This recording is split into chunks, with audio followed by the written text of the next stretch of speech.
Hey guys, this is a reaction and review for Masterchef Season 7, Episode 4, Pressure, Italian Style.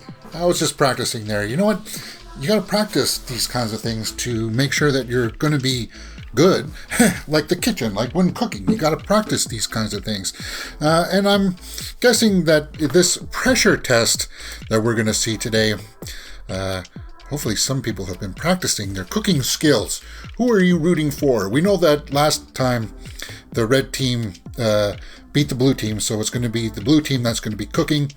And if you haven't seen one of these from me before, guys, this is how it works. This is for people who are fans of the show, who have seen it. So I can't show you the footage here on the side for copyright reasons, but I will do my best to try to show some snippets of the audio and my reactions to it, so you guys can get an impression as to my reactions and how I like the show. All of this can be found in a playlist for you guys up in the cards and in the description below. If you don't want to subscribe to the channel, subscribe to the playlist, and that'll make sure that you get to follow along with us during this season of MasterChef. But with that being said, guys, let's just get right into it. Masterchef Canada, back to win. We've got orders coming in now.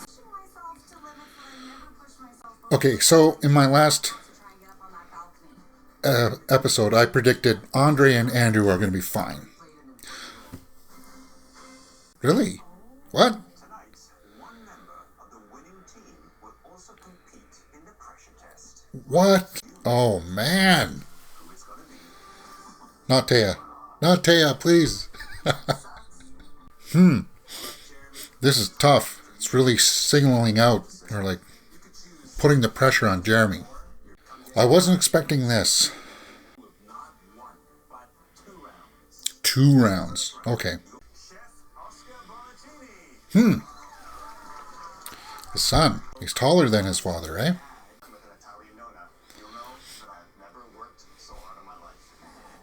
So Oscar is well qualified. See how he's talking too? He almost adopted the way that his father speaks, with those pauses and those breaks, making sure to pronounce. All right, guys, today you're going to be working with a semolina. This is Oh. freshly made hand-rolled pasta. Huh.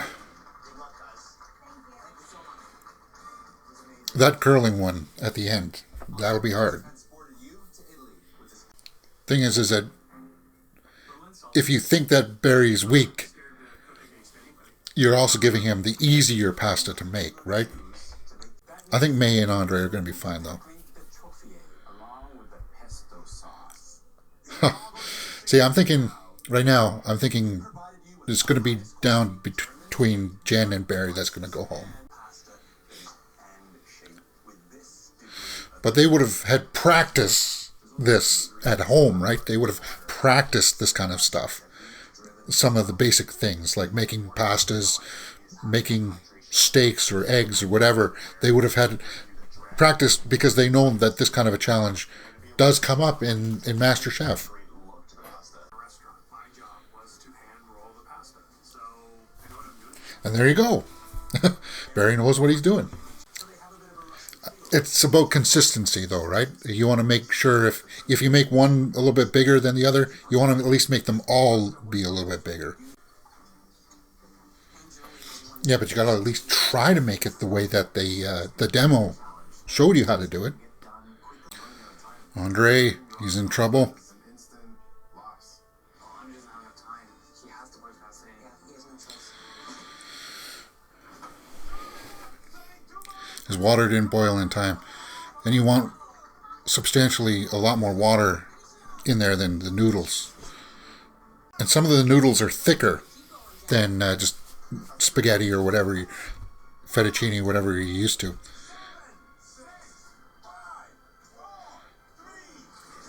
Ooh, Jen, that looks... I don't know. It does look like a mess. Yeah. See what I said before? Consistency. Andrew. So Andrew had the better noodle, but Jen had the better sauce. It's a noodle challenge, guys. Your flavor Okay, but the pasta is the focus.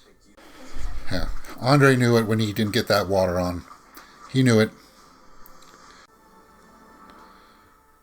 Sauce has a nice freshness to it, and the taste and the texture is really on point. Well done. My mouth is watering looking at that. I think it's going to Barry.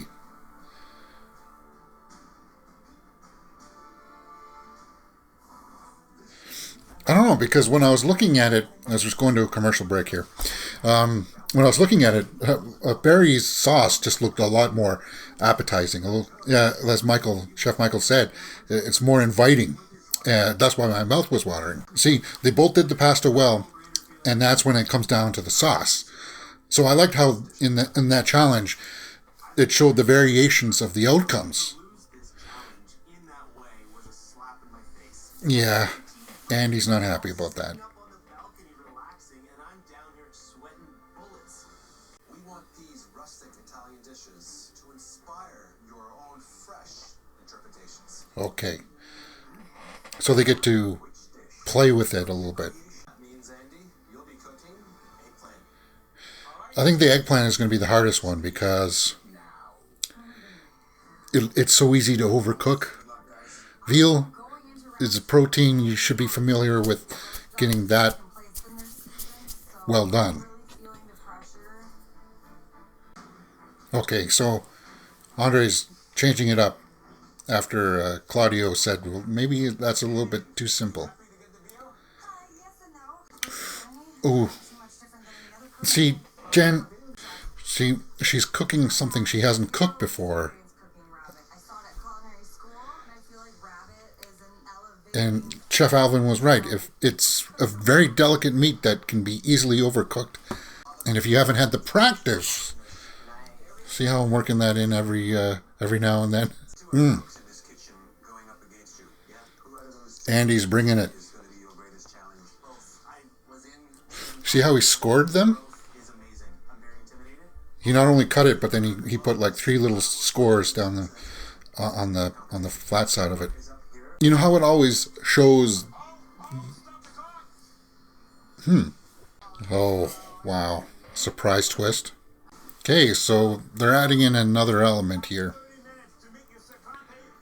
So a salad or a vegetable side dish, and that's hard when you're already doing eggplant. But with the meat, a salad is easy to do, I think, with the rabbit. Because the thing is that you don't want redundancy, right? Rapini, I like that. What I was saying before is that you always see the shots of the people up in the gallery looking down at them, and you noticed how one of them, was it Marissa that said the time is just blowing by? I like to see their perspectives as well, because they're standing up there watching it.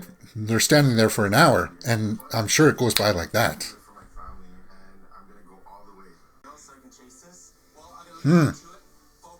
Yeah, I like Andy. I'm rooting for him. You think, Jan? That eggplant looks spectacular. Come on, Andre. Keep it together, man. It is, when you're competing at that level, you're wearing your emotions right on top. There's moments that I'm questioning, should I be here? Am I good enough?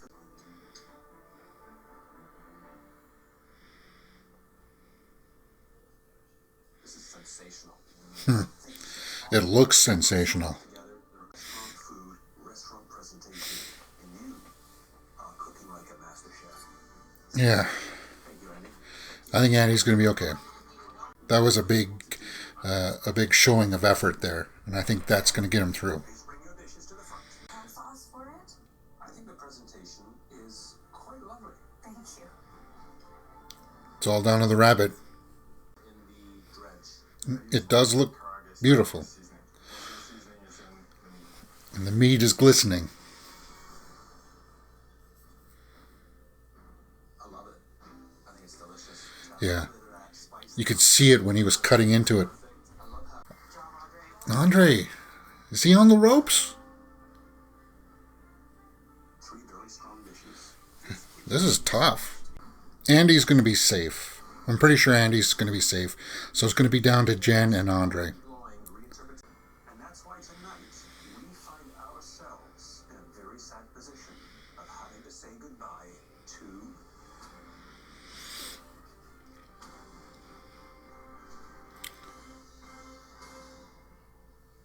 Jen.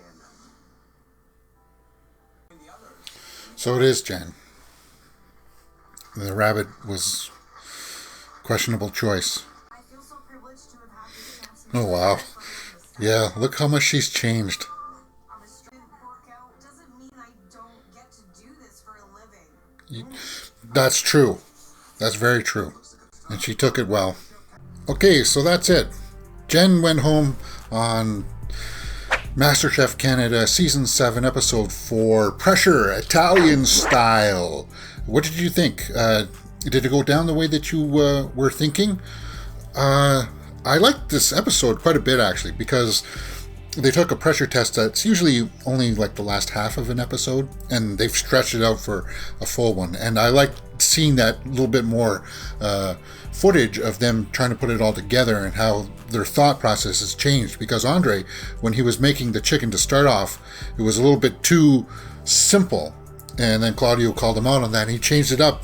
And I liked seeing that progression of, oh, I can change it, I can make it better. And I liked how that twist came in of making the side salad or the side dish. It was kind of like they wanted to see how they reacted. They wanted to see if they would buckle to that. And out of all three, Jen, Andy, and Andre, none of them buckled with it. They did a fairly good job all together incorporating that. Of course, Jen went home. In that first challenge, I was shocked. I was shocked to see that Andy was going to have to be in this competition, because you thought once the red team was safe that everybody would be safe. And it put kind of like a spotlight on Jeremy, unfairly, I think, a little bit, because he's got to nominate someone. And he said it himself, you can't put yourself in harm's way. So you got to put somebody there. And it worked out for Andy. He stepped up. He stepped up for sure because of that. And he proved that he belongs there. And Andy is somebody I think I'm going to be rooting for because of that. What about you? Let me know in the comments below. How did you feel about this episode? I'm liking the way that this season is unraveling. We're 4 episodes in already. I can't believe that. And it looks like, yeah, it's just getting good, because you're rooting for people now, and you're getting to get the feel of how this season's going to unfold. But that's the way that episode 4 has gone for Masterchef Canada. If you want to follow the playlist, please look up in the cards and in the description, and we'll continue on with some more Masterchef Canada.